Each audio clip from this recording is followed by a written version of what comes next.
시청자 여러분 안녕하십니까? 뉴스데일리 베스트 민앵커입니다. 윤석열 대통령의 미국 뉴욕 발언을 악의적으로 보도한 MBC가 그야말로 궁지에 몰리고 있습니다. 당초 발언이 공개됐을 당시 유감을 표명할 것이라는 일각의 예상과는 달리 윤 대통령이 강경한 진실규명 입장을 표명하면서 향후 책임 소재에 따라 MBC가 심각한 타격을 입을 것이란 관측도 조심스럽게 나오고 있는데요. 이것과 관련한 새로운 소식을 전해드리기 전에 윤 대통령의 순방 당시 잘 알려지지 않은 미담을 여러분들께 전달해드립니다. 윤석열 대통령이 자신을 둘러싼 비속어 논란에 사실과 다른 보도로 동맹을 훼손한다는 것은 국민을 굉장히 위험에 빠뜨리는 일이다라며 진상이 확실히 밝혀져야 한다, 이렇게 입장을 표명했지요. 이를 두고 언론에서는 정면 돌파라는 말이 나오고 있는데, 윤 대통령이 정면 돌파를 택한 이유 중에는 미국과 바이든 대통령이 윤 대통령의 뉴욕 방문 당시 보여주었던 예우도 있었던 것으로 알려졌습니다. 뉴욕 방문 당시 바이든 대통령은 뉴욕의 교통 혼잡 상황을 피할 수 있도록 순찰차를 이용한 교통통제 등 이례적인 조치를 해주면서 한미 관계의 굳건함을 보여준 것으로 알려졌습니다. 미국 뉴욕시경은 윤석열 대통령의 뉴욕 방문 당시 경호대형 앞뒤로 순찰차를 배치해 대형을 감싸고 에스코트했다고 하는데요. 여기까지 들으시고 외국 정상의 차량을 에스코트하는 건 당연한 것 아니냐, 이렇게 반문하시는 분들 계실 테지만 그렇지 않습니다. 뉴욕시경 관계자는 순찰차를 이용한 교통통제는 이례적인 조치로 올해 가장 적극적으로 조치를 취한 것이라고 설명했습니다. 제밖에 특징적인 장면이 있었다고 하는데요. 미국 비밀경호국은 윤 대통령을 경호하는 우리 경호위원회 총기 소지를 허용하기도 했습니다. 이것도 당연한 것 아니냐, 이렇게 반문하실 테지만 이것도 굉장히 이례적인 일이었습니다.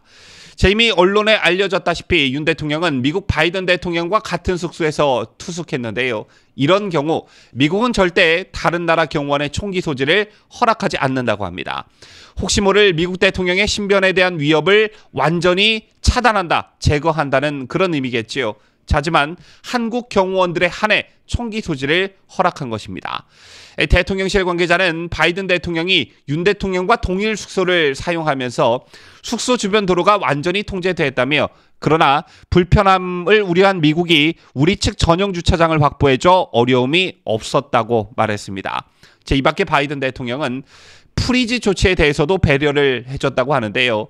프리즈 조치란 단어 그대로 대통령이 이용하는 도로를 강력 통제, 냉동 상태로 만드는 것을 뜻한다고 합니다.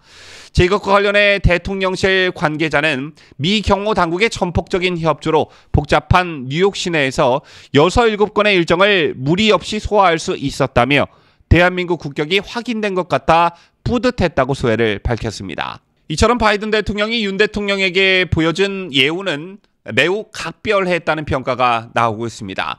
전직 미국 대통령인 트럼프 대통령이 문재인을 대놓고 싫다고 표현하고 조롱한 것과 비교했을 때 완전히 딴판이다, 이렇게 말할 수 있는데요. 2020년 2월 미국 대통령이었던 도널드 트럼프 당시 대통령은 비공개 연설에서 문재인 대통령을 상대하는 것이 정말 싫다며 한국인을 끔찍한 사람들이라고 불렀던 것만 봐도 잘 알 수 있습니다. 트럼프 전 대통령의 발언은 레리 호건 메릴랜드 주지사를 통해 알려졌었죠. 또 최근에는 김정은조차 남북 미북 회담이 한창이던 2018년에서 2019년 도널드 트럼프 당시 미국 대통령에게 한반도 문제에서 문재인 대통령의 관여는 불필요하다는 내용의 친서를 보낸 사실이 밝혀지기도 했습니다. 이런 미담 사례가 있었음에도 불구하고 MBC는 양국 관계에 금이 갈 수 있는 악의적 보도를 일삼았는데요. 그래서 더욱 용서할 수 없는 것이겠죠. 오늘 백악관의 입장이 나왔습니다. 한국의 민주당이 좀 뻘쭘해지는 대목이 아닐까 생각하는데, 우리 정부 고위당국자에 따르면 윤석열 대통령의 비속어 사용 논란에 대해 바이든 행정부 백악관이나 의회 쪽에서 어떤 문제 제기도 없었다, 이렇게 밝혔습니다. 또한 한국 정부의 설명에 대해서도 전혀 문제 없다는 반응을 보였다고 하는데요. 이 과정에서 조태용 주미대사는 윤 대통령의 해당 발언에 대한 김은혜 수석의 설명을 백악관 국가안전보장회의에 바로 공유했다고 하고요. 국무부에는 주미대사관이 김은혜 수석의 설명 내용을 전달한 것으로 알려졌습니다. 제2대 백악관 국가안전보장회의 고위 당국자나 미국 정부 측은 이해한다는 반응과 함께 설명에 감사하다고 답했다고 하는데요. 제밖에도 향후에 혹여나 이번 상황에 대한 미국 측의 우려 기류가 감지되면 대사관 측이 대응에 나설 것으로 보여집니다. 주태영 대사 등 주미 대사관에는 이번 MBC 보도 사태로 한미동맹 관계가 훼손되거나 영향을 받은 것은 없으나 잘못된 보도가 계속될 경우 한미 관계에 부담이 될 수 있다는 점에 대해 우려하고 있는 것으로 알려졌습니다. 사태가 완전히 마무리될 때까지 긴장의 끈을 놓지 않겠다는 의지로 보여지는데요. MBC의 악의적 보도로 이게 무슨 국력 낭비인지 MBC와 민주당은 자신들이 대체 무슨 일을 저지르고 있는 것인지 알고나 있는지 모르겠습니다. 이제처럼 미국 측의 반응이 나온 만큼 이제 해당 사건은 진실 규명만 남게 됐습니다. 여기서 말하는 진실 규명이란 두 가지 정도로 압축할 수 있는데요. 첫째는 관련 내용을 처음 보도한 MBC가 정확한 내용을 알아듣기도 어려운 상황에서 어떻게 윤 대통령이 바이든 대통령과 미 의회를 명시한 발언을 했다는 자막을 달게 됐는지에 대한 진상 규명이 될 것이고요. 다른 한 가지는 여권에서 주장하고 있는 정언 유착입니다. 더불어민주당 박홍근 원내대표가 MBC 보도에 앞서 이 내용을 공식 회의에서 거론하게 됐는지에 대한 진상 규명이 필요한데요.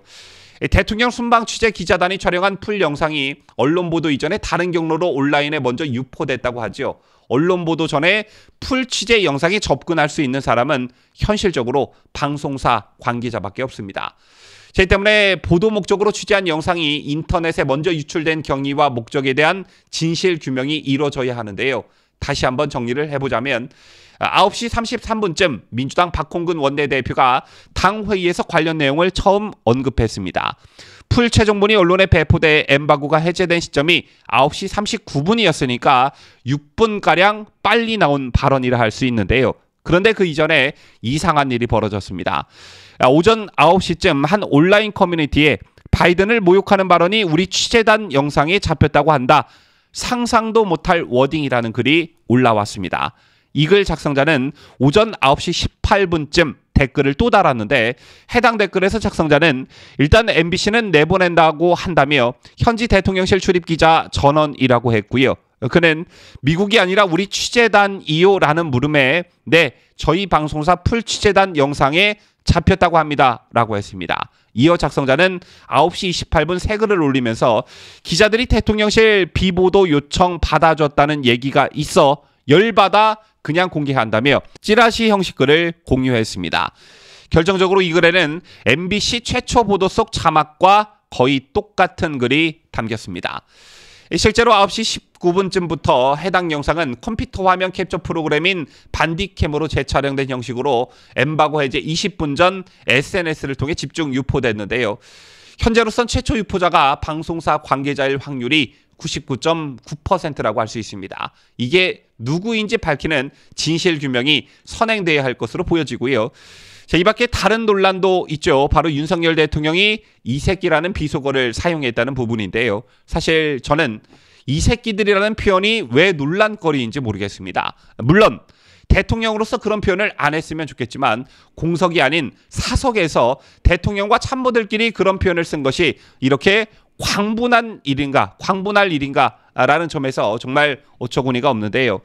제게 비단 윤석열 대통령에게서만 일어난 일도 아니고 지난 과거를 들여다보면 외국 정치인들의 비속어나 간단한 욕설 등은 늘 있어 왔습니다. 이런 일이 생길 때마다 외국 언론은 일종의 해프닝으로 여겼지 이렇게 뭔가 대단한 일이 벌어진 것처럼 선전선독으로 몰고 가진 않았습니다. 그리고 또 한 가지, MBC의 자막 장난질을 절대 용서할 수 없는 이유가요. MBC의 이중적이고 편향적인 방송 태도 때문입니다. 이게 무슨 말이냐면 지난 대선에서 MBC는 더불어민주당 이재명 당시 후보의 형수 욕설과 관련한 보도는 하지 않았습니다. 대통령의 비속어 사용이 그렇게 중요한 문제라면 대선 후보 이재명의 욕설도 같은 잣대로 보도했어야 맞는 거겠죠. 때문에 논란의 대상이 누구인지에 따라 그때 달라지는 MBC의 보도 행태가 국민들로부터 지탄을 받을 수밖에 없는 것입니다. 이 같은 문제를 MBC 소수 노조인 제3노조가 공론화하기 시작했는데요. MBC 제3노조는 대통령의 비속어 사용이 그렇게 중요한 문제로 보인다면 불과 몇 달 전 지지율 1위였던 대선 후보의 끔찍한 욕설은 왜 보도하지 않았는가라며 지금도 국회에서 과반을 넘는 제1야당 대표인이 녹음을 가져다 틀어라. 그러면 국민들이 회사 측 해명을 진심으로 받아들일 것이라고 일갈했습니다. 자, 앞으로 진상규명이 어떤 식으로 진행될지는 모르겠으나 이 건과 관련해 고소고발이 이미 접수가 많이 됐죠. 검경의 수사가 불가피한 상황인데 저는 개인적으로 이 건이 허위사실 공표에 의한 명예훼손이 아닌 국가전복을 꾀하는 내란죄로 엄중히 다뤄줘야 한다고 생각합니다. 대통령의 말씀대로 사실과 다른 보도로 동맹을 훼손한다는 것은 국민을 굉장히 위험에 빠뜨리는 일입니다. 그렇다면 혹여나 MBC의 악의적 보도로 미국이 그 보도를 그대로 믿고 어떤 특별한 조치를 취했다면 그 피해는 고스란히 국민들이 입게 될 피해라 할 수 있는데요. 국민을 위한다는 공영방송 MBC가 국민을 위험에 빠뜨렸다면 이건 방송사 폐쇄가 맞는 거겠지요. 지금까지 저는 자유대한민국을 소화하는 뉴스데일리 베스트 민앵커였습니다.